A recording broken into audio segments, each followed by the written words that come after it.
In today's video, I'm going to teach you how to set up the Facebook pixel in Pagefly in just 5 minutes. Setting up the Facebook pixel correctly is an essential part of tracking page interactions and effectively measuring your advertising efforts on Facebook. So, let's dive right in and make this as straightforward as possible. First things first, you'll need to open your internet browser and head over to the Shopify website.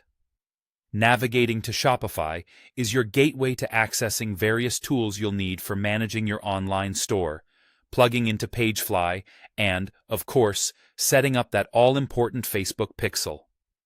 Once you've made your way to Shopify, you'll go ahead and log into your account. If you're already familiar with this, it should be a breeze. For those who might be new, just enter your account credentials to access your dashboard. Logging in ensures you have the authority to administer your store's features and connect to integrations like Pagefly. Before moving on, it's crucial to have your install code ready at hand, which includes the Pixel ID. This is the piece of code given by Facebook that allows you to track the interactions on your Pagefly pages.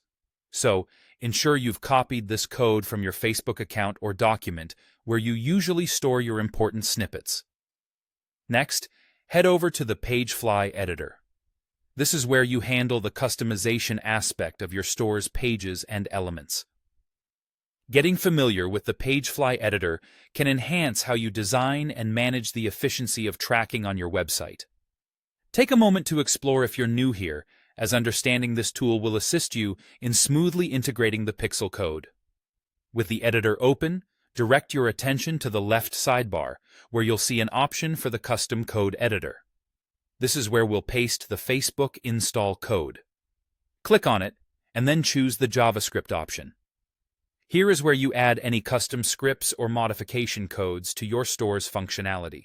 In this section, paste the install code you copied previously. And here comes a crucial step that's easy to overlook. Remember to save your changes.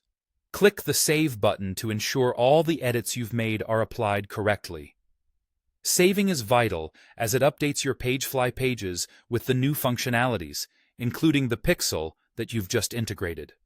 Without doing so, all the work you've done could be lost, and your tracking won't work as expected. Now you're all set.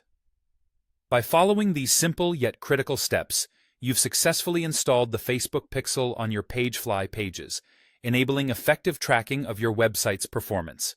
You are now better equipped to make informed advertising decisions based on the data provided by your pixel. Thank you for watching, and don't forget to subscribe for more quick and easy tutorials just like this one.